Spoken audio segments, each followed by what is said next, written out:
On June 6, 1944, over 13,000 American paratroopers from the 82nd and 101st Airborne Divisions jumped into darkness above Normandy. The British 6th Airborne Division added another 7,000 men to the night sky. Their mission?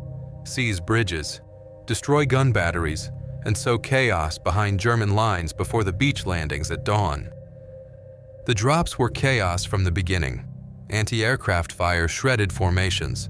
Pilots, disoriented by cloud cover and tracer fire, scattered their loads across 50 square miles of French countryside. Men landed in flooded marshes and drowned under the weight of their equipment. Others caught on church spires or tangled in hedgerows, easy targets for German patrols. By sunrise, nearly 2,500 Allied paratroopers were dead or missing. What the history books don't record, what couldn't be recorded in official after-action reports, were the accounts that came later. Whispered stories from French civilians who'd lived through the occupation. Fragments and letters home that military censors somehow missed. Testimonies given decades later by veterans who'd kept silent, afraid of being labeled shell-shocked or worse. They spoke of paratroopers who hung from trees long after the battle moved on. Not bodies waiting for graves registration, something else entirely. Figures suspended mid-descent, canopies still billowing in wind that didn't touch them. Men whose faces showed confusion rather than death, who seemed to be experiencing their last moments over and over, trapped in the seconds between leaving the aircraft and meeting the ground. Eleanor Blackwood first encountered these accounts while researching her doctoral thesis on civilian experiences during the liberation of France. She'd been combing through archives at the Musée Mémorial d'Omaha Beach when a research assistant mentioned a box of uncatalogued materials, letters and testimonies considered too fragmentary or unreliable for the main collection. Most were standard wartime correspondence, but 3 letters, all from different sources, described the same phenomenon. American paratroopers still hanging in the Bocage countryside near Sainte-Mère-Église weeks after the invasion. Not corpses, the writers were explicit about that. These men moved. Their mouths worked as if calling for help. Their hands reached for cutaway handles on reserve chutes that never deployed. The letters came from a Catholic priest, a teenage girl from the local resistance cell, and a Wehrmacht deserter who'd surrendered to Allied forces in July. None of these people knew each other. They'd written their accounts months or years apart, yet their descriptions matched with disturbing precision. Eleanor had spent 15 years as a military historian. She'd interviewed hundreds of D-Day veterans, walked every meter of the invasion beaches, and published 2 well-received books on airborne operations. She knew what combat stress could do to perception and memory. She understood how trauma created false patterns, how people's brains invented narratives to explain the chaos of war. But these accounts bothered her in ways she couldn't articulate. There was a specificity to the details that felt different from the usual misremembered battles or embellished heroics. The witnesses weren't describing ghosts in the traditional sense, no spectral figures or supernatural encounters. They were describing men still caught in the act of descending, as if a slice of time had been cut out and preserved like a photograph, except the subjects could still move within their frozen moment. When she began cross-referencing the accounts with official casualty reports, she found something even more troubling. In several cases, the paratroopers described in these testimonies had no death certificates.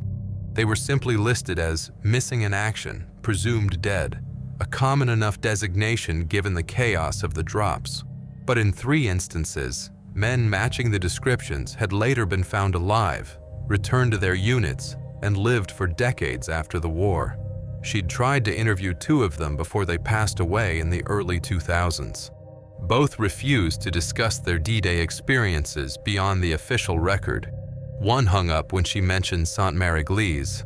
The other, a former sergeant with the 101, told her quietly that some things from the war should stay buried, then asked her never to contact him again. That was 5 years ago. Eleanor had moved on to other projects, published her books, built her reputation, but she'd kept those letters, filed them away in a drawer with a note to revisit someday when she had time. Last month, she received an email that changed everything. The The email came from an address Eleanor didn't recognize, a Gmail account belonging to someone named Margaret Denton Pruitt. The subject line read simply, "My grandfather's story, Normandy, 1944." Eleanor almost deleted it. She received dozens of these messages every month, people who'd found her books and wanted to share family war stories, convinced their grandfather's experience was unique and profound. Most were variations on the same themes: bravery under fire, narrow escapes, the bonds of combat. All true, all meaningful to the families, but rarely new information. She opened it anyway. Something about the timestamp, 2:47 a.m., suggested urgency rather than casual reminiscence. Professor Blackwood, my grandfather Eugene Denton passed away last week at 98. While sorting through his effects, I found a locked metal box he'd kept hidden in his workshop. Inside were his jump wings, his dog tags, and 17 pages of handwritten notes dated July 1988. He wrote about something that happened on D-Day that he never told anyone, not even my grandmother. He mentions your name specifically. He wrote that if anyone ever asked the right questions about Sainte-Mère-Église, it would be a historian named Blackwood. He was following your work. There are newspaper clippings about your books in the box. The notes describe something that I don't understand, something about time not working right during his jump. Other men caught in loops, his word. He gives specific names and serial numbers. I think you should see this. I live in Asheville, North Carolina. My grandfather wanted this story told, but only to someone who might believe it. Margaret Denton Pruitt. Eleanor read the email 3 times. She pulled up her research files and searched for Denton. There, Private Eugene H. Denton, 502nd Parachute Infantry Regiment, 101st Airborne Division. Jumped near Drop Zone A on June 6th. Listed as missing for 11 days before rejoining his unit near Carentan. Wounded in action July 13th, evacuated to England. Returned to duty September 1944. One of the men who came back. She bought a plane ticket that afternoon. June 5th, 1944, 2,247 hours over the English Channel. Private Eugene Denton pressed his forehead against the vibrating metal skin of the C-47 and tried not to vomit. Around him, 63 other men from Easy Company sat in their bucket seats, weighted down with so much gear they could barely move. The air inside the aircraft was thick with the smell of aviation fuel, sweat, and fear, poorly disguised by cigarette smoke. 5 minutes! The jumpmaster's voice cut through the engine noise. Eugene checked his equipment for the 100th time. Main chute, reserve, M1 rifle strapped to his leg. Grenades, extra ammunition, gas mask, rations, first aid kit. Over 100 pounds of equipment on a frame that weighed 140 pounds soaking wet. His squad leader, a Michigan farm boy named Walter Kowalski, had joked during training that they were packing so much gear they'd punch right through to China if their chutes didn't open. Nobody was joking now. "Stand up! Hook up!" Eugene clipped his static line to the anchor cable running the length of the aircraft. Through the open door, he could see tracer fire arcing up from the darkness below. The Germans knew they were coming. The element of surprise, if they'd ever had it, was gone. "Check equipment!" He tugged on Kowalski's pack straps, confirming they were secure. The man behind him, Frank Leibowitz from Brooklyn, did the same for Eugene's gear. They drilled this sequence hundreds of times. Muscle memory took over when thinking became too difficult. Sound off for equipment check. The count started from the rear. 18 okay, 17 okay, 16 okay. Each man confirming his readiness, the numbers traveling forward like a pulse. Eugene was number 9. When his turn came, he shouted, 9 okay, and felt the words rip out of his throat, carried away by wind and engine roar and fear. The aircraft bucked. Anti-aircraft fire erupted somewhere off the port wing. The jump master grabbed the door frame to steady himself. "Stand in the door." The first man, Lieutenant Harold Bannister, moved to the threshold. Wind blast hit him, and Eugene saw his uniform ripple like water. The lieutenant's hands gripped the door frame. Even from 6 men back, Eugene could see white knuckles.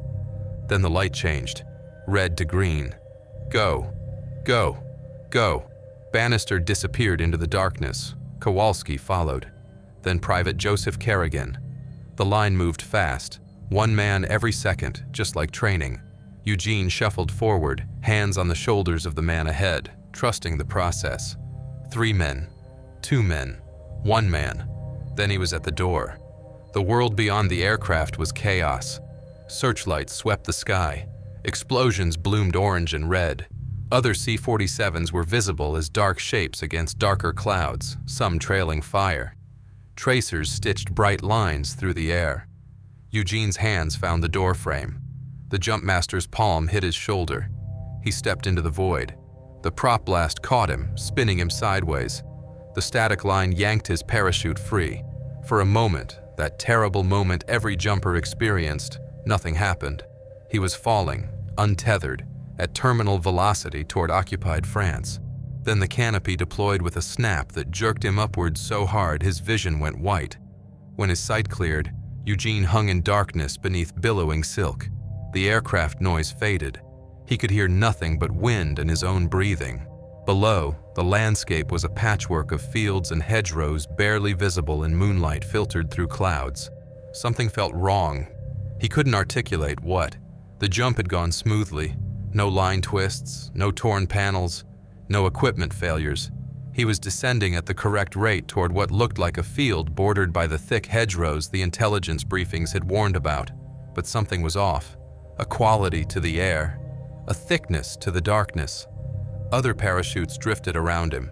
He could see at least a dozen silhouettes against the sky, but they seemed oddly static, hanging in space rather than descending. Or maybe they were descending and his perception was wrong. Hard to judge distance and motion in darkness. The ground rushed up faster than expected. Eugene bent his knees, preparing for the landing, remembering to roll, distribute the impact. He could see individual bushes now, shadows of trees along the hedgerow. Then he noticed the man hanging 50 feet to his left. The paratrooper was suspended in mid-air, maybe 60 feet up. His chute had caught on something. A tall tree, probably. But that wasn't what made Eugene stare. The man was moving, working at his harness, trying to free himself.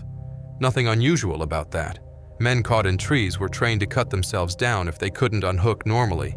Except the man's movements were strange.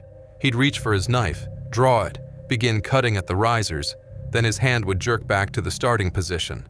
Reach, draw, cut, reset. The same motion over and over, like a film strip with missing frames.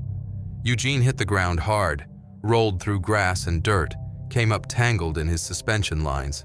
By the time he'd fought free of his harness and gathered his bearings, the other paratrooper was gone. Not cut down, just absent. The tree was empty. No chute, no equipment, no body on the ground beneath. He heard voices in the darkness. American accents, thank God. Men calling the recognition signal. Flash, thunder. Eugene responded, the countersign automatic. 3 figures emerged from the shadows. Kowalski, Leibowitz, and a staff sergeant Eugene didn't recognize. They looked shaken but whole. "Anybody see where Lieutenant Bannister landed?" the sergeant asked. They hadn't. In fact, Eugene realized he hadn't seen anyone else on the ground except these 3. They dropped from an aircraft with 64 men. Where were the others? "We need to assemble at the rally point," Kowalski said. He was consulting a map with a red-filtered flashlight. "Should be about half a mile northeast." They moved out, weapons ready, every sense heightened. The bocage country was worse than briefings suggested. Hedgerows 12 feet tall, earthen banks reinforced with roots and vegetation that had grown for centuries. Each field was a natural fortress, visibility measured in yards. After 20 minutes of cautious movement, they still hadn't encountered another American soldier. No gunfire, no distant explosions, nothing but wind through leaves and their own footsteps. "This doesn't make sense," Leibowitz whispered. We should be tripping over half the 500-second. The sergeant held up a fist. Everyone froze. Ahead, through a gap in the hedgerow, Eugene could see movement. A figure in an American uniform, standing in the middle of a field. The man's parachute was still attached, the canopy spread out behind him on the grass. He stood perfectly still, facing away from them.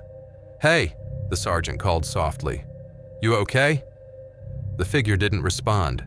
They approached carefully, weapons ready but not threatening. As they got closer, Eugene could see the man's uniform details: 101st Airborne insignia, corporal stripes. He was young, maybe 20, and he was reaching for something on his harness. His hand moved slowly, mechanically, touching the quick release mechanism. Then his hand would drop to his side, then reach up again, touch the release, drop, reach, touch, drop. The same motion, endlessly repeated. "Corporal?" The sergeant stepped around to face the man. Eugene saw the corporal's face and felt his stomach drop.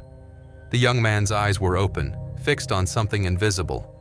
His mouth moved, forming words without sound. And his expression, Eugene had never seen anything like it. Not fear, not pain. Confusion. Pure, absolute confusion, as if the man couldn't understand why his hands wouldn't cooperate, why his body wouldn't obey. "Jesus Christ," Kowalski breathed. The corporal's hand reached for the release again, touched it, dropped. He never stopped. He never blinked. He just kept trying to unhook his parachute, caught in an action he couldn't complete, trapped in a moment that wouldn't end. The sergeant, Eugene learned his name was Dwight Hooper from Tennessee, tried speaking to the corporal again. No response. He waved a hand in front of the man's face. The eyes didn't track. They stared forward, fixed on nothing. "We can't leave him like this," Leibowitz said. "We can't carry him either," Kowalski replied, "not with the mission in full packs." Hooper made a decision. "Mark the location. We'll send medics when we link up with the battalion." He pulled out a grease pencil and noted the coordinates on his map. "Move out." They left the corporal standing in the field, his hand still reaching and dropping, reaching and dropping. Eugene looked back once before they pushed through the hedgerow. The young man hadn't moved from his spot, hadn't changed position at all. The next field was empty, so was the one after that. 40 minutes of cautious movement through the bocage, and they'd encountered exactly one other American soldier, if you could call what happened to him an encounter. "This is wrong," Leibowitz said. "We should be in the middle of the German rear by now." Where is everybody? Where are the Germans? A valid question. The briefings had promised heavy resistance, patrols, guard posts, armored units moving to reinforce the Atlantic Wall. Instead, they'd found empty fields and silence broken only by distant rumbling that might have been naval bombardment preparing the beaches.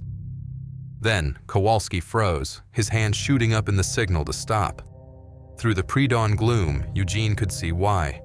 Ahead, suspended 15 feet above the ground, a paratrooper hung from a tree.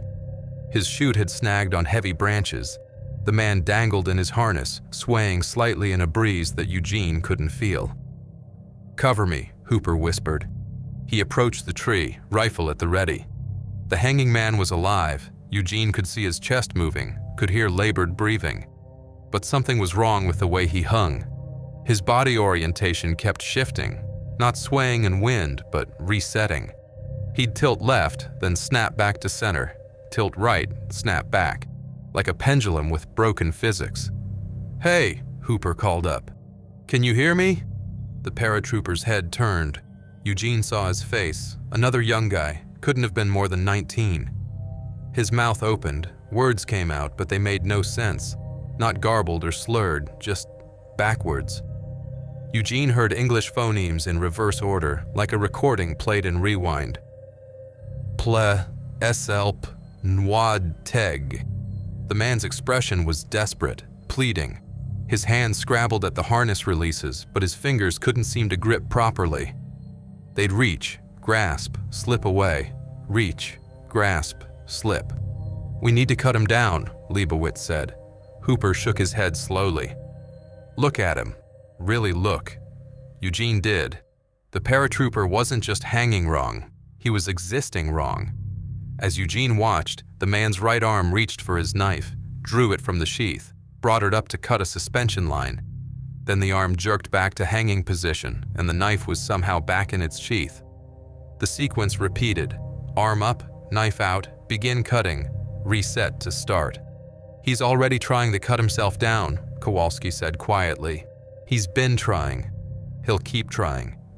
"What the hell is this?" Leibowitz's voice had gone high, panicky. "What's happening to them?" Hooper didn't answer.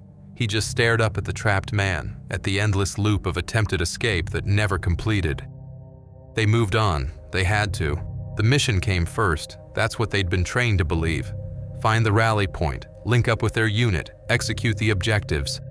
Men got wounded in combat. Sometimes you had to leave them behind and trust the medics would find them. But this wasn't combat, and Eugene didn't think medics could help with whatever was wrong here. The sky was beginning to lighten, 0430, maybe 0500. Dawn wasn't far off. By now, they should have heard the naval bombardment intensify, heard the opening salvos of the beach assault. Instead, just that distant rumbling that never seemed to get closer or farther away. They found the third paratrooper at the edge of a farm field. He was walking, or trying to. His path traced a straight line for maybe 20 feet, then he'd turn around and walk back. Turn and walk. Turn and walk. His face held that same expression of confusion Eugene had seen on the corporal, like he knew something was wrong but couldn't understand what. Like he was trying to reach a destination that kept moving away from him. "Private!" Hooper barked. "Stand fast!" The walking man didn't acknowledge them. He reached the end of his invisible tether, turned mechanically, walked back. Each step identical to the last. His boots left tracks in the damp grass, but Eugene noticed something that made his skin crawl. The tracks only showed one complete cycle. 20 feet out, 20 feet back. No overlapping footprints, despite the man clearly having walked this pattern dozens, if not hundreds of times. "This ain't shell shock," Leibowitz said. "This ain't anything I ever heard of." Kowalski was examining his map, but his hands shook. "The rally point should be another quarter mile. We need to find the battalion. They'll know what to do." "Will they?" Eugene surprised himself by speaking. "You think the brass planned for this?" Hooper silenced them with a look. "We complete the mission. That's all we can do." They pushed on, leaving the walking man to his endless patrol. The rally point was an orchard marked on their maps. They reached it just as dawn broke properly, painting the eastern sky in shades of pink and gold that seemed obscene given what they'd witnessed. The orchard was full of paratroopers. For a moment, Eugene felt relief flood through him. There, easy company, or at least part of it. Men in American uniforms, 101st patches visible, gathered beneath the apple trees like they were supposed to be. Then he saw how they stood. Scattered through the orchard in clusters of 3 or 4, maybe 30 men total, none of them moving, none of them speaking. Each locked in some small motion that repeated endlessly. One man was lighting a cigarette. His hands would go through the motions, cigarette to lips, lighter to tip, thumb on the striker wheel. Then reset. Cigarette pack out, tap, select one, to lips, lighter, strike, reset. Over and over. Another was checking his rifle. Slide the bolt, peer down the barrel, close the bolt, reset. Slide, peer, close, reset. 3 men stood in a circle, their mouths moving in what might have been conversation, but no sound came out and their expressions never changed. One would gesture, the others would nod, the first would respond, reset. The same exchange looping infinitely. "Oh God," Leibowitz whispered. "Oh Jesus Christ." Hooper walked into the orchard slowly, approaching the nearest group. Eugene and the others followed, weapons forgotten, just trying to process what they were seeing. A captain stood near the center of the orchard, at least his insignia said captain. He held a map open, his finger tracing a route. Then his hands would fold the map, open it again, trace the route, fold it, open it. His eyes moved over the paper but didn't seem to see it. "Sir?" Hooper's voice cracked. "Captain Hollis?" No response. The captain folded his map, Opened it, traced, folded. "They're all stuck," Kowalski said.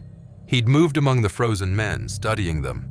"Look, they're each caught in some action, something they were doing when whatever this is happened."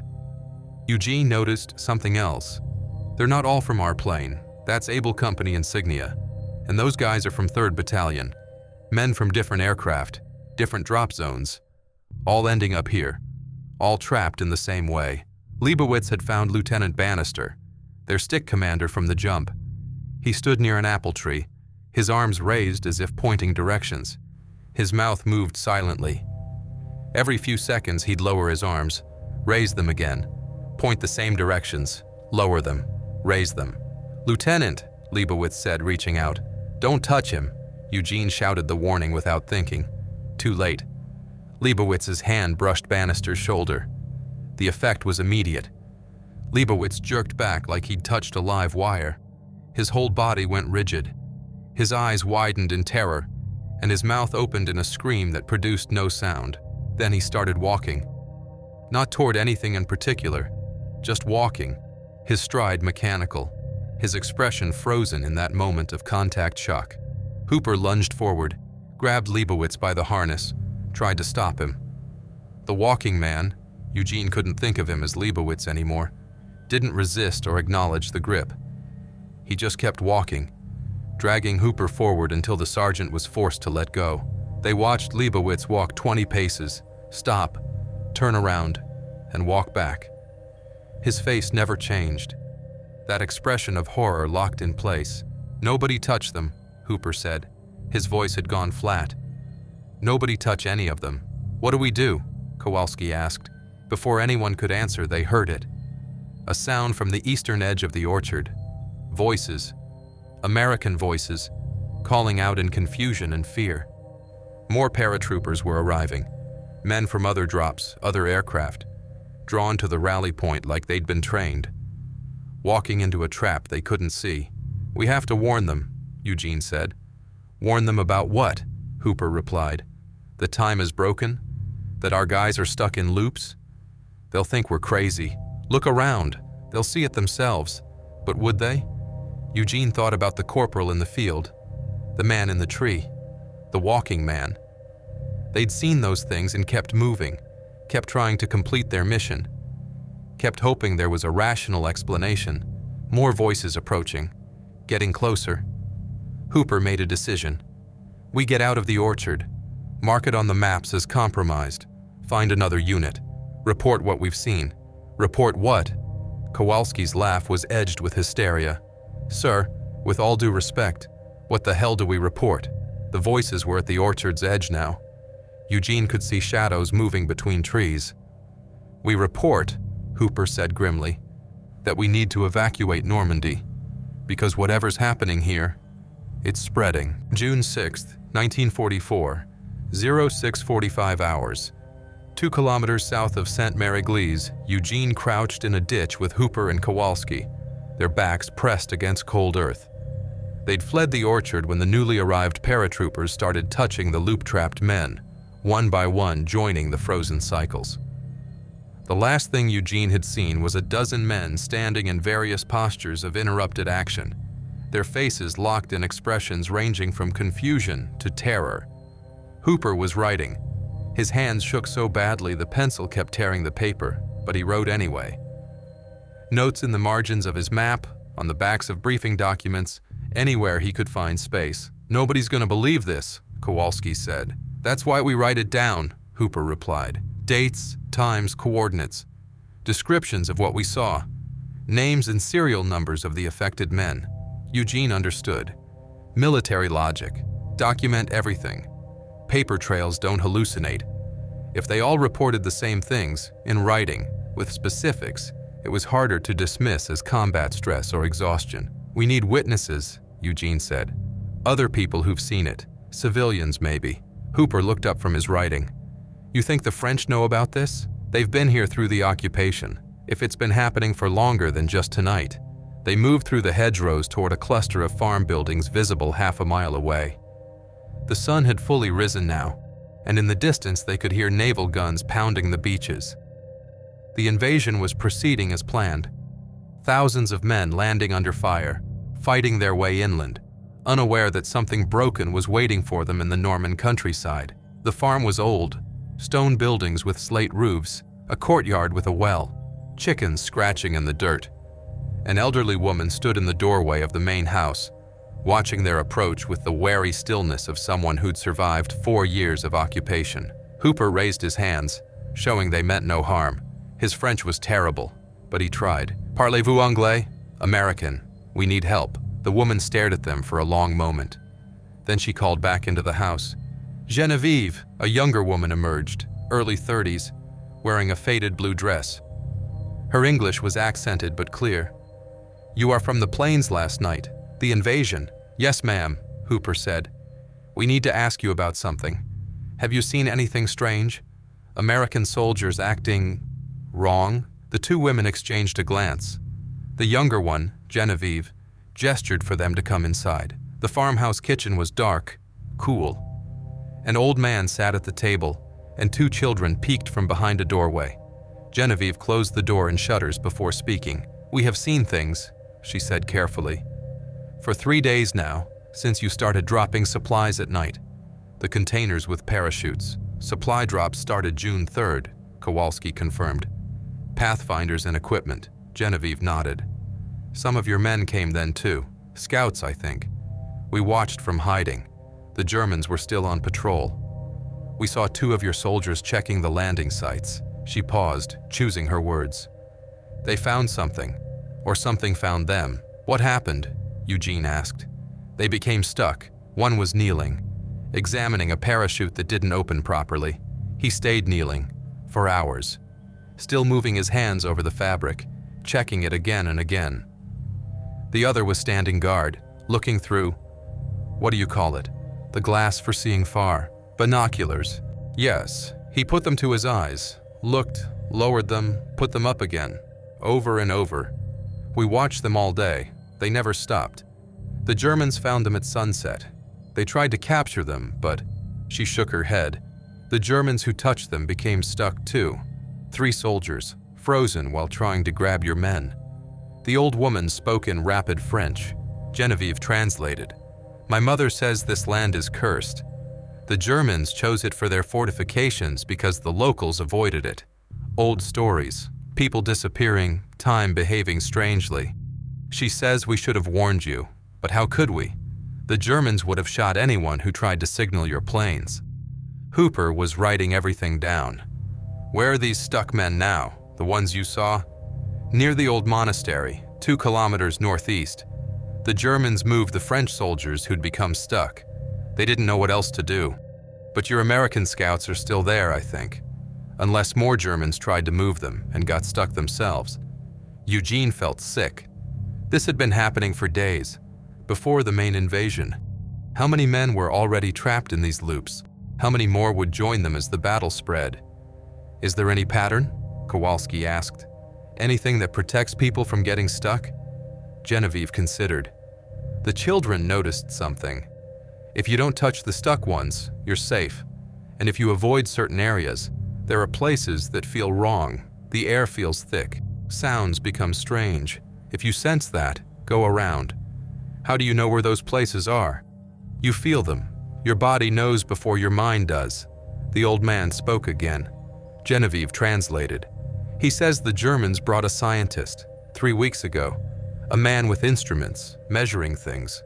The scientist stayed 2 days, then left quickly. He looked frightened. He told the local commandant to evacuate the garrison, but the commandant refused, said it would show weakness." Hooper finished writing and looked up. "We need to get this information to command. Someone has to know what's happening here." "Good luck finding anyone in command," a new voice said from the doorway. They spun, weapons coming up, then relaxed slightly. An American officer stood there, a lieutenant from the 82nd Airborne. Behind him, 3 enlisted men. All looked exhausted, filthy, scared. "How long have you been listening?" Hooper demanded. "Long enough." The lieutenant stepped inside. "I'm Hugh Cartwright, 505 PIR. We've been trying to reach the Battalion CP since we landed. Found nothing but empty assembly areas and men standing around like mannequins. He looked at Genevieve. She's right about the areas that feel wrong. We've been avoiding them by instinct. You've seen the loop-trapped men? Eugene asked. Seen them. We lost 4 guys to them. One of my men tried to help a trapped paratrooper cut himself down from a tree. Both of them got stuck. One trying to help, one trying to be helped. Just repeating the same 3-second interaction forever. Cartwright's face was haggard. We found a German machine gun nest where all 5 crew members were stuck in the act of firing. The gun's empty. They've been pulling the trigger on an empty chamber for God knows how long. Hooper showed Cartwright his notes. We need to compile everything. Every witness account, every location, every detail. Build a case that command can't ignore. Command's gone, Cartwright said flatly. Or stuck. Or scattered. The entire operational plan is falling apart. Half the drop zones are in the wrong places. Communications are down. Units are mixed together. And now we've got this, whatever this is. Present day. Asheville, North Carolina. Eleanor sat at Margaret Denton Pruitt's dining room table. Eugene Denton's handwritten notes spread before her. 17 pages in careful cursive, written 44 years after D-Day. Margaret poured coffee. He wrote it all in one sitting. July 4th weekend, 1988. Locked himself in his workshop and didn't come out for 2 days. My grandmother thought he was building furniture. When he finally emerged, he looked like he'd aged 10 years. Eleanor was photographing each page, but she couldn't stop reading. Eugene's account matched the fragmentary testimonies she'd found in the archives, matched them and expanded on them in horrifying detail.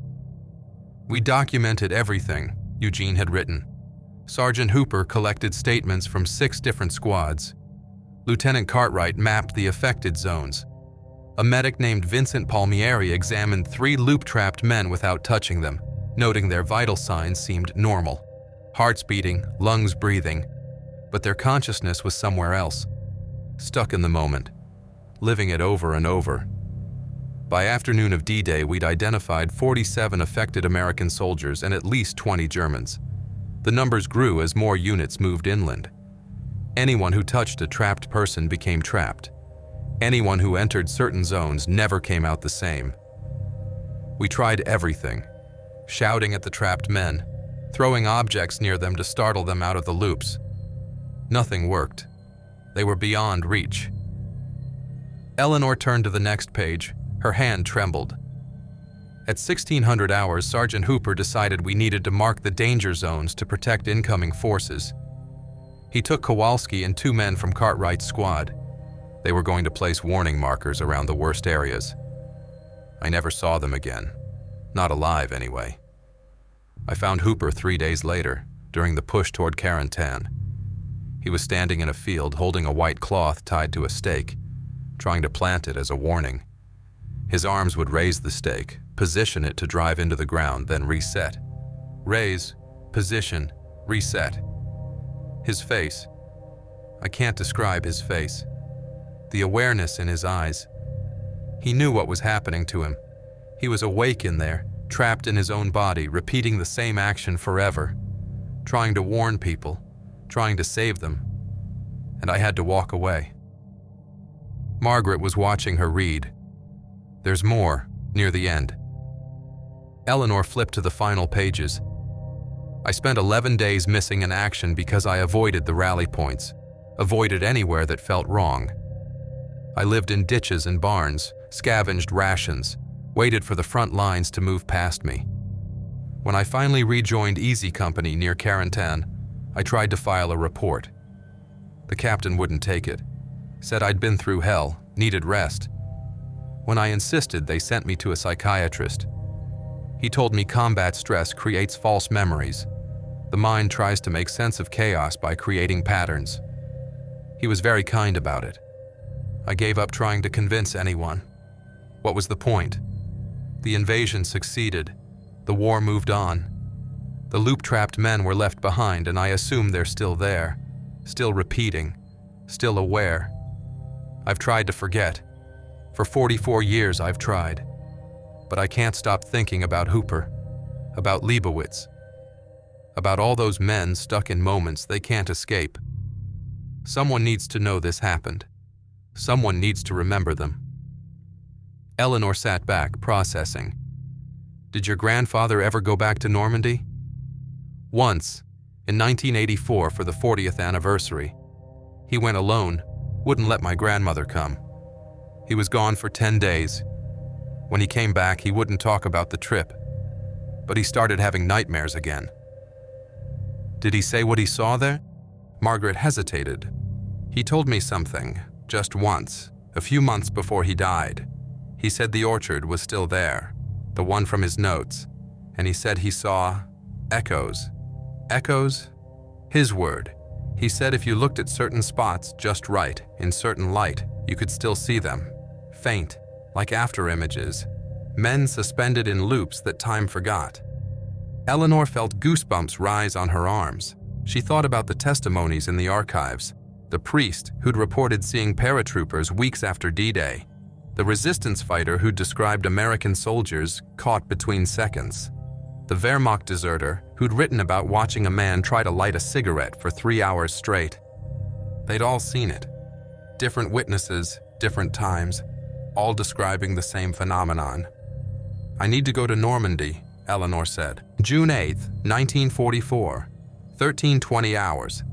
3 kilometers west of Saint-Mère-Église, Eugene had been moving through the hedgerows for 2 days with Vincent Palmieri, the medic who'd examined the loop-trapped men. They were the only 2 left from their original group. Cartwright's squad had vanished into an affected zone. Kowalski had gone to find water and never returned.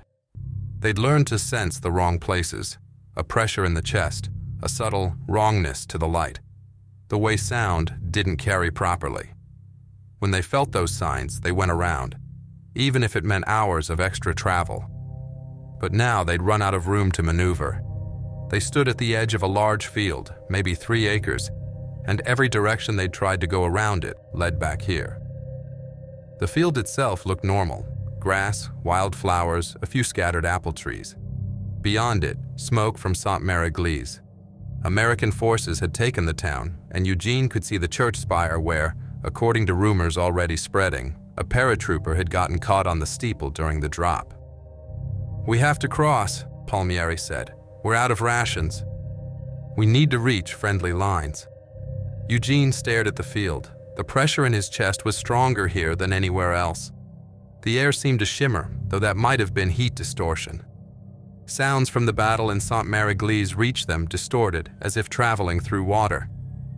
"This is the center," he said, "where it's strongest." "You don't know that. Look." Eugene pointed. At first glance, the field was empty, but when he focused, really looked, he could see shapes. Vague, translucent, like heat mirages. Human forms scattered across the grass, barely visible. "What am I looking at?" Palmieri whispered. "I don't know." They approached cautiously, stopping at the field's edge. The grass here was trampled, and Eugene could see boot prints. Lots of them. Paths crisscrossing the field, going in every direction. Then he saw the first one clearly.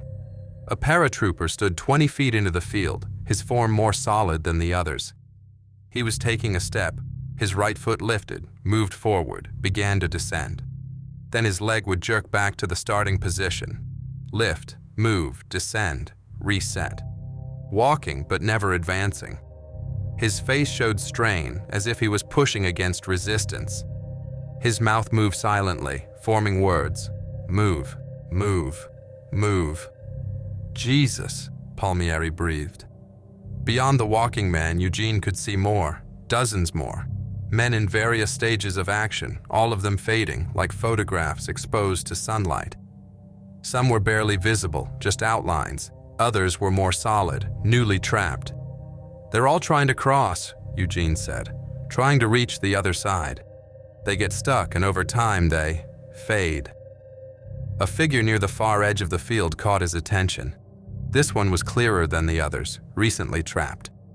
The man was running, his legs pumping, arms swinging, but he wasn't moving forward, just running in place, his expression one of desperate determination. Eugene recognized the uniform insignia before he recognized the face. Lieutenant Hugh Cartwright. "No," Eugene said. No, no, no. He started forward. Palmieri grabbed his arm. Don't. You know what happens if you enter that field. He just got stuck. Maybe we can… Can what? Pull him out?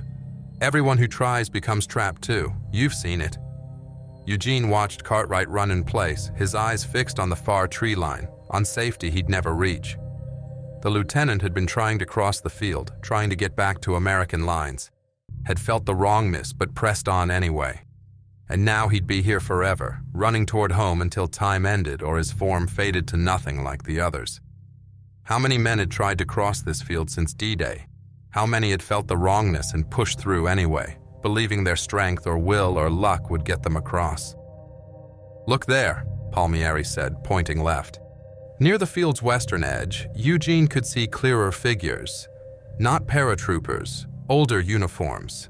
He squinted, trying to make out details. French uniforms. World War I vintage. Oh God, he whispered. This has been happening for decades. The Great War soldiers stood in various poses of action. One reloaded a rifle endlessly. Another threw a grenade that never left his hand. A third pressed forward against enemy fire that had stopped 26 years ago. And behind them, even fainter, shapes in older uniforms still. Bluecoats. Napoleonic era maybe, or earlier. Centuries, Palmieri said. This has been happening for centuries. The weight of that realization crushed Eugene. This wasn't a new phenomenon caused by the war or German experiments or anything the Allies had done.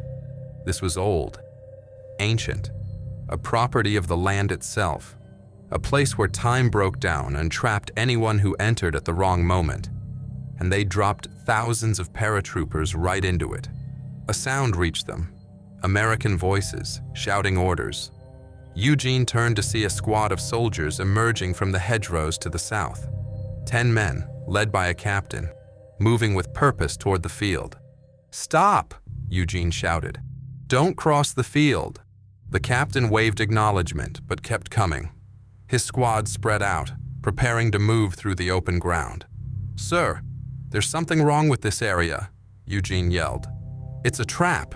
The captain reached them, annoyed. Private, we've got orders to link up with 3rd Battalion. This field is the fastest route. Look at it, Palmieri urged. Really look. You can see them, the trapped men. The captain squinted at the field. For a moment, his expression changed, showing he saw something. Then his face hardened. I see shimmer from the heat. Nothing more. We've been fighting for 3 days straight. Everyone's seeing things. Sir, please. That's enough, Private. We're moving out. He turned to his squad. Column formation. Quick time across. Eugene watched helplessly as the 10 men entered the field. The first 3 made it 5 steps before they stopped. Not frozen, still moving, but their movement became circular. One kept adjusting his helmet. One checked his ammo. One turned to look at his squad mates. Adjust, check, turn, reset. Adjust, check, turn, reset. The next 4 got 3 steps farther. They collapsed into their own loops. One drank from a canteen that never emptied. One tied a bootlace that never stayed tied. One shifted his rifle from shoulder to shoulder. One touched a letter in his breast pocket. The last 3, including the captain, made it almost to the field's center before the loops took them. The captain was calling for his men to keep moving. His mouth formed the words. His arm gestured forward. His whistle went to his lips. Call. Gesture. Whistle. Reset. Call. Gesture. Whistle. Reset. Within 90 seconds, an entire squad had joined the trapped. Palmieri was backing away, his face ashen. We need to leave. Now. But Eugene couldn't move. He was watching the captain, watching the awareness in the man's eyes. The captain knew what had happened. He was awake inside the loop, experiencing the same 3 seconds over and over, unable to break free. His eyes held horror beyond anything Eugene had seen in combat. Eugene! Palmieri grabbed him. We go now or we don't go at all. Eugene let himself be pulled away, but he looked back at the field, at the shapes visible in daylight. Dozens of them, maybe hundreds if you counted the faint ones. Men from every era, every war, all caught in the same trap. And Cartwright, still running, still trying to get home. Present day, Normandy, France. Eleanor stood at the edge of the field with her guide, a local historian named Thierry Moreau, who'd spent 40 years collecting stories about the area. This land has never been developed, Thierry explained in accented English. The owner tried in the 1960s to plant apple trees. The workers refused to cross the field, said it felt wrong.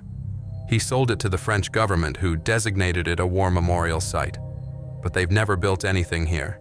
Eleanor had her camera out, photographing everything. The field looked ordinary, overgrown grass, wild flowers, the occasional tree. But her skin prickled. The air felt heavy. You feel it? Thierry asked. Yes. Good. That means you have the sense. Some people don't feel anything, walk right in. We lose 1 or 2 tourists every few years. They wander into the field and we find them hours later, confused, unable to remember what happened. Usually they're okay after a few days. Usually. Eleanor walked the perimeter, careful not to cross the invisible line she sensed. In certain angles of light, late afternoon sun filtering through clouds, she could see things. Shapes, human shapes, translucent and flickering. Do you see them? She asked. Thierry nodded. Especially at dawn and dusk. The light has to be right. My grandmother saw them clearly. She had the sense very strong. She described dozens of soldiers, all frozen in motion. Americans, Germans, French from the First War. She said some were older still, much older. Eleanor aimed her camera at a spot where the shimmer seemed strongest. Through the viewfinder, the shape was clearer. A figure in American paratrooper gear, running in place. The image was faint but unmistakable. She took the shot. There was a scientist, Thierry continued, German, during the occupation. He came to study the field, left very quickly and tried to convince the local commandant to declare the area off limits. The commandant refused, didn't want to show fear of a field. What happened to the commandant? They found him in 1947 when the area was being cleared of mines. He was standing at the field's edge, perfectly preserved, his arm raised as if giving an order. The recovery team said his eyes were open. He appeared to be breathing, but he never moved. They tried to transport him to a hospital, but when they touched him, Thierry shook his head. 2 of the recovery team got stuck in their own loops. After that, the government sealed the records. Eleanor photographed the entire perimeter. In her viewfinder, she counted at least 30 distinct shapes, some clear, some barely visible, all trapped in motion. She thought about Eugene Denton's notes, his description of finding Sergeant Hooper trying to plant a warning marker, the horror in Hooper's eyes, awareness within the trap. Can they be freed? She asked. Has anyone ever gotten out? Thierry looked at her seriously. No. Once the field takes you, it keeps you. My grandmother used to say they weren't really here anymore, that they'd slipped into a crack in time, a moment stretched to infinity. She said they were living their last second forever, aware but powerless. Eleanor lowered her camera. The sun was setting, and in the golden light she could see them more clearly now. Dozens of shapes, men from different eras, different wars, all frozen, all aware, all still trying to complete actions they'd never finish. Come, Thierry said gently. We should leave before dark. The field is more active then, more dangerous. Eleanor took one last photograph, a wide shot showing the entire field, the shapes visible as translucent smears in the fading light. In the photo's foreground, clear enough to make her blood run cold, she could see a figure in the 101st Airborne uniform, his arm raised, a white cloth tied to a stake. Sergeant Dwight Hooper, still trying to warn people, still trying to save them. After 75 years, June 15th, 1944, Field Hospital, Carentan. Eugene sat on a cot while a doctor examined the shrapnel wound in his leg. Small fragments from a mortar round. Nothing serious, the doctor said. Clean it, bandage it, back to duty in a week. The physical wound didn't bother him. There was everything else. Vincent Palmieri had made it out with him. They'd circled the field, avoiding every zone that felt wrong, and reached American lines near Carentan on June 10th. 4 days of hiding in barns and ditches, scavenging abandoned rations, waiting for safe passage. When they'd tried to file their report, the battalion adjutant had listened politely and then referred them to a medical officer. Combat fatigue, the diagnosis read. Stress-induced hallucinations, common in airborne operations given the chaos of the drops. Eugene had insisted, showed them Hooper's notes, the ones he'd managed to keep hidden in his jacket. The adjutant had taken the papers, promised they'd be forwarded to Division Intelligence. Eugene never saw them again. "You're lucky," the doctor said, wrapping the bandage. "Another inch and you'd have lost the leg. As it is, you'll be back with your unit before the push to Saint-Lô. Lucky." Eugene almost laughed. He'd survived 3 weeks in Normandy, witnessed horrors that had nothing to do with German bullets, and lost friends to a phenomenon the army refused to acknowledge. If that was luck, he wanted no part of it. Palmieri found him an hour later.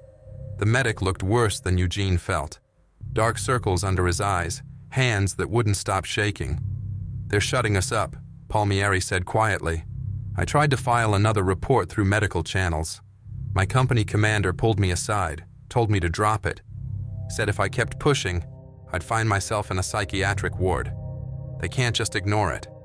Can't they? How many men have we lost to combat-related causes that were actually the loops? Dozens, maybe hundreds. All written off as casualties of war.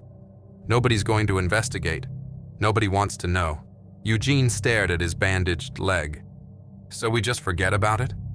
Pretend Hooper and Cartwright and all those others never existed? We survive," Palmieri said. "We finish the war. We go home, and maybe someday, when enough time has passed, someone will listen." Eugene wanted to argue, but he was too tired. Too worn down by fighting an enemy you could shoot, and an enemy you couldn't even touch. "What happens if we go back?" he asked. "After the war? What if we return to Normandy and document everything? The French will know, the locals who lived through it. If we can find them, get their testimony, compile evidence from multiple sources." Palmieri trailed off. But would anyone care? Would it change anything? Eugene didn't have an answer. July 13th, 1944. Eugene took the wound that sent him home during the fighting near Saint-Lô. German artillery, nothing exotic. The field surgeon said he'd probably walk with a limp for the rest of his life. As they loaded him onto the ambulance, he looked back at the Norman countryside. Somewhere out there, Sergeant Hooper was still trying to plant his warning marker. Lieutenant Cartwright was still running for safety. Leibowitz was still walking his invisible patrol. And hundreds of others, Americans, Germans, French soldiers from wars past, were all trapped in moments that would never end. The ambulance pulled away. Eugene closed his eyes and tried not to think about the awareness in Hooper's face. The consciousness trapped inside the loop, experiencing the same 3 seconds for eternity. October, 1944, Northampton, Massachusetts. Eugene's discharge papers cited his leg wound and combat fatigue. He moved back to his hometown, took a job at his uncle's hardware store, and tried to build a normal life. The nightmares never stopped. He'd wake, gasping, remembering faces. The corporal reaching for his harness. The lieutenant giving orders to men who'd never hear them. Hooper, always Hooper, planting that warning marker over and over. In November, he received a letter from Vincent Palmieri. The medic had also been discharged, was living in Philadelphia, working at a hospital. The letter was carefully worded, as if Palmieri suspected someone might read it. "I've been in contact with 3 others who served in our area during the operation. They report similar experiences. One is willing to discuss details if we meet in person. No telephone conversations, too easy to misinterpret. If you're interested in comparing notes from our service, let me know." Eugene burned the letter after reading it. Not because he didn't want to remember, because he was terrified of what might happen if they pushed too hard, asked too many questions. The Army had made it clear. drop the subject, or face consequences. He married in 1946, had children, built a life that looked normal from the outside, but he never forgot. Present day. Eleanor's article was published in the Journal of Military History in September, titled Temporal Anomalies in the Normandy Campaign, Analysis of Witness Testimony Regarding Loop Phenomenon, 1944 to Present. It presented Eugene Denton's account alongside testimonies from French civilians, other veterans, and Eleanor's own field research. The academic community's response was mixed. Some praised her thorough documentation. Others questioned her credibility, suggested the witnesses had experienced mass hallucination or misremembered events across decades. But the article caught attention in unexpected places. 3 weeks after publication, Eleanor received an email from a French researcher named Dr. Sophie Renaud. She specialized in geographic anomalies and had spent years studying what she called temporal distortion zones, areas where time appeared to behave unusually. Professor Blackwood, your article describes phenomena I have been documenting for 15 years. The Normandy field is one of 17 sites in northern France with similar properties. I have identified patterns that suggest these zones predate human civilization. I would like to share my research. I believe what happened in 1944 was not unique, merely the largest documented mass exposure to a persistent temporal anomaly. The military presence during D-Day inadvertently created a natural experiment. There are implications here that extend beyond military history. I think we need to discuss this in person. Eleanor met her in Paris 2 weeks later. Dr. Renaud's research was extensive: geological surveys, electromagnetic readings, historical accounts dating back to Roman times. She'd identified patterns in the affected zones: underground water sources, unusual mineral deposits, locations where multiple historical battles had occurred. I believe these are naturally occurring weak points in space-time, Renaud explained, spreading maps across her office desk. Places where the normal flow of time becomes unstable. Most remain dormant for decades, even centuries. But under certain conditions, stress, violence, mass death, they activate. What about the people trapped in them? Eleanor asked. Is there any way to help them? Renaud's expression was grim. I've tried. We all have. Everyone who knows about these zones. We've attempted electromagnetic interference, attempted to, pull people out. Nothing works. Once someone enters a loop, they're beyond our reach. They exist in a pocket of time separate from our timeline. But they're still aware, conscious. Yes, that's the worst part. My colleague, Dr. Heinrich Müller, he's the grandson of the German scientist who investigated the Normandy field in 1944. His grandfather left detailed notes. He described interviewing French civilians who'd witnessed people in loops. They reported seeing eye movement, signs of distress, attempts to communicate. The trapped are trying to break free, but they're locked in a moment that repeats infinitely from their perspective. Eleanor thought about the photograph she'd taken. Sergeant Hooper, arm raised, warning people after 75 years. How many are still there? She asked.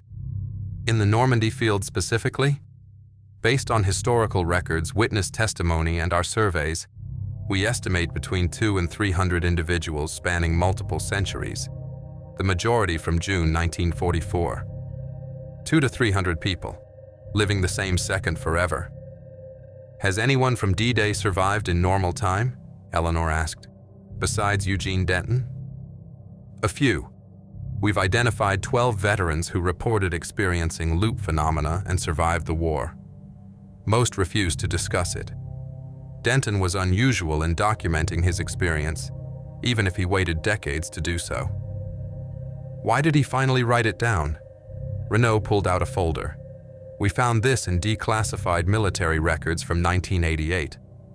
The U.S. Army conducted a quiet investigation into Normandy anomalies that year, officially labeled a historical review.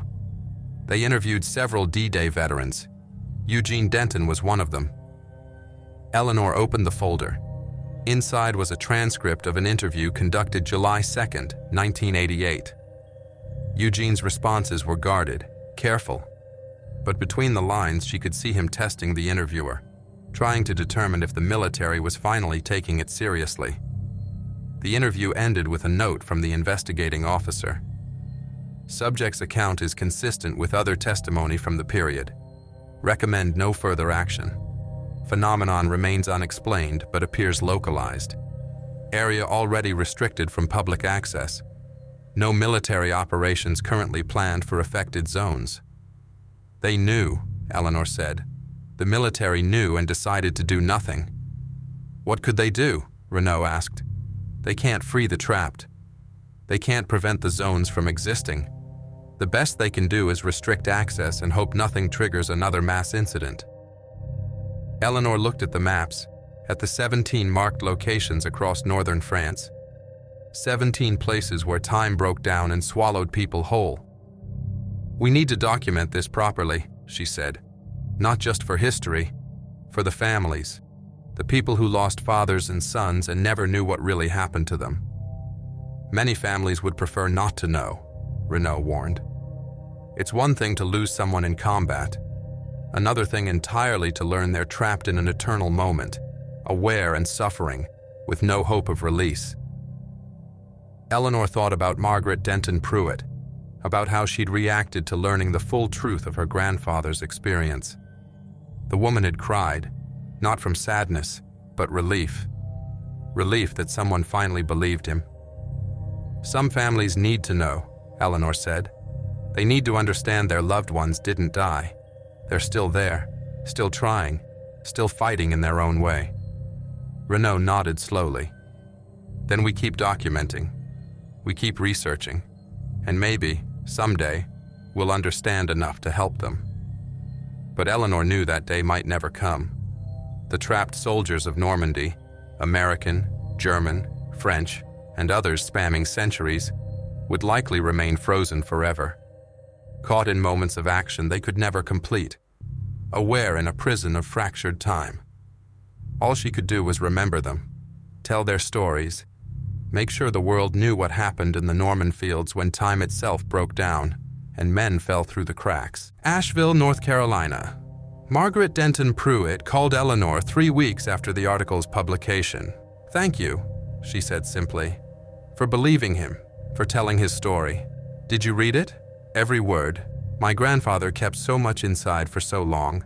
I'm glad it's finally out there. I'm glad people know." Eleanor hesitated. "Do you want to know? Would you want to see the field? See where he—" "No," Margaret said quickly. "No, I don't think I could bear it. Knowing he's there, the photograph you took, that's enough. Some things are better left at a distance." Eleanor understood. Some truths were too heavy to carry up close. After they hung up, Eleanor looked at the photograph framed on her office wall. The field in golden light, the translucent shapes scattered across it, and in the foreground, clear as day, Sergeant Dwight Hooper trying to plant his warning. She'd shown the photograph to experts. Some said it was pareidolia, human tendency to see patterns in random visual noise.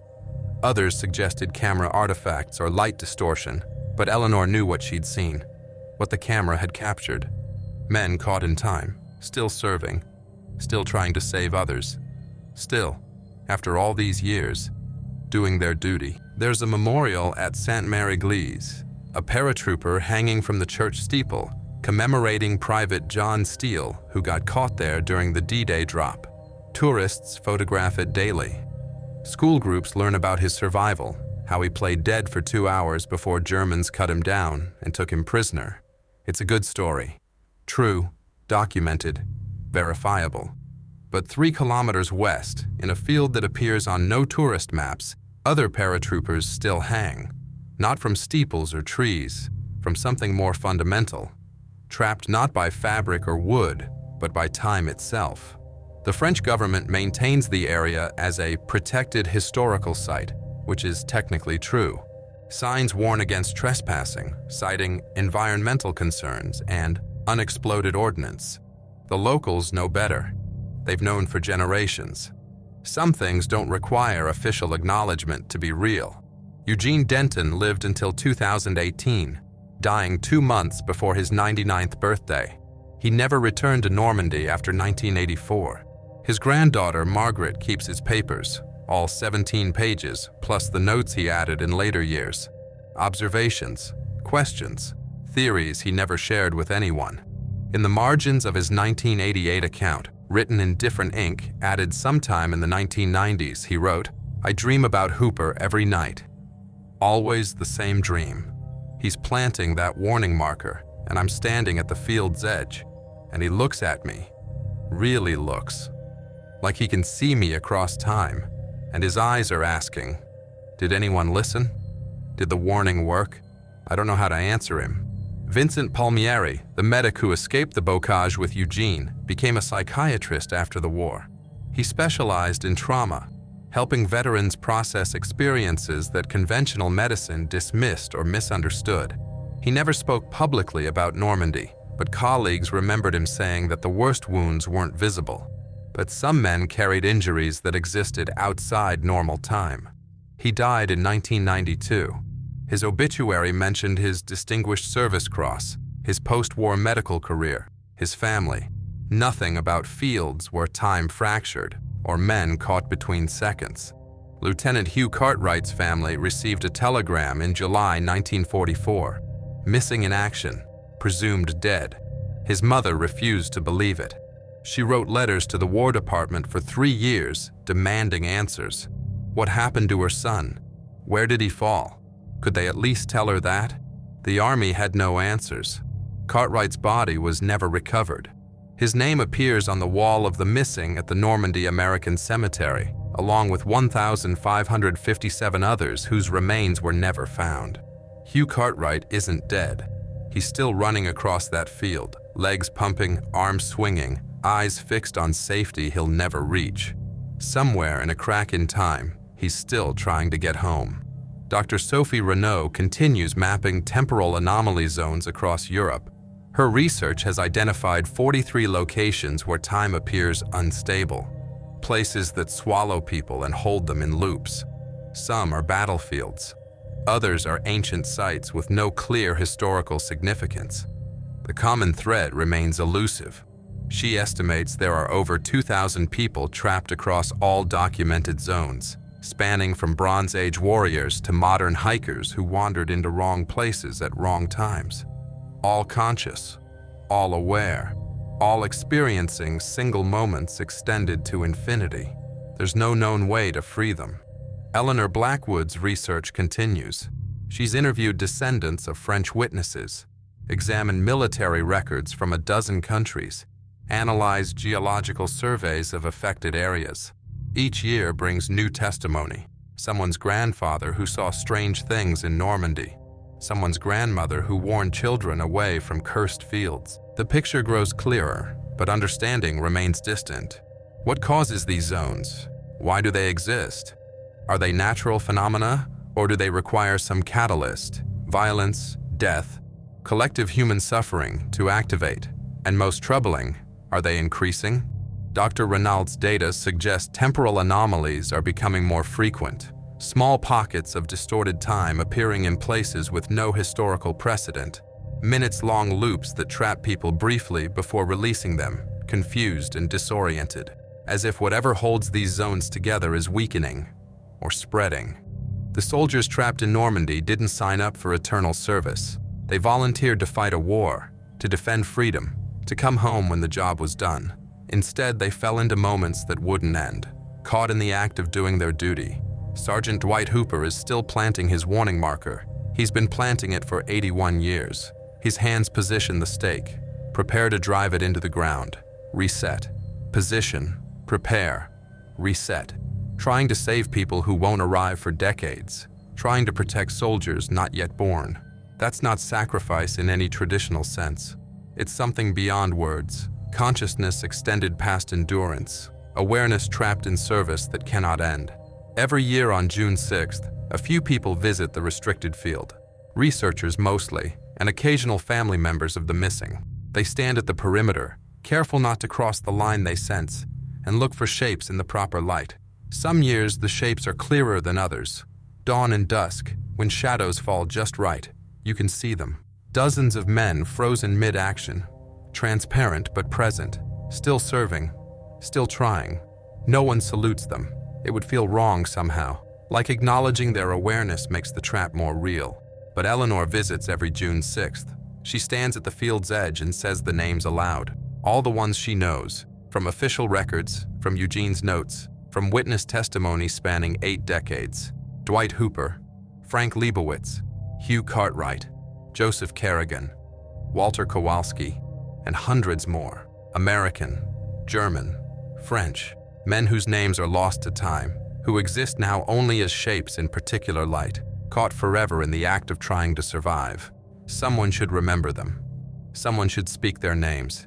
It's the least the world can do for men who can't stop serving, even when the war moved on without them, even when time itself forgot to let them go.